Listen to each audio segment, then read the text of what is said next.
An Iranian festival of fire in New York City's Lower East Side. Chashanbe Suri is an ancient celebration, a Zoroastrian ritual of renewal, and a prelude to Nowruz, marking the beginning of a new year. Last March, U.S. President Barack Obama used the occasion to issue an unprecedented pledge of engagement with Iranians. My administration is now committed to diplomacy that addresses the full range of issues before us.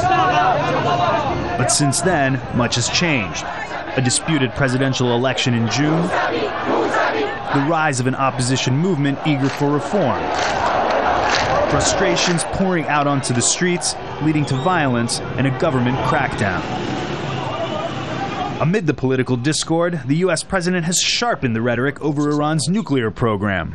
The Iranian government has been more concerned about preventing their people from exercising their democratic and human rights than trying to solve this problem diplomatically. That's why we're going to go after aggressive sanctions. But many Iranian-Americans say focusing exclusively on the nuclear issue diverts attention from the domestic turmoil in their country. People in the community would like to see the administration bring more attention to that, particularly from a human rights angle. Not in the sense of interfering in Iran's internal politics or taking sides politically, but focusing on what's taking place on the human rights situation. Earlier this month, the lower house of the U.S. Congress passed its own resolution recognizing the Iranian New Year. Or Nowruz. But it's the same Congress that's already reconciling a bill that would seek to expand unilateral sanctions on Iran.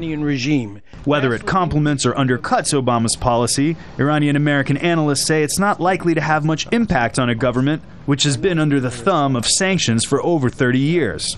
Whether these sanctions are going to be effective, I highly doubt it. But would it be good politically here for the lawmakers to go back and brag about it? Probably so.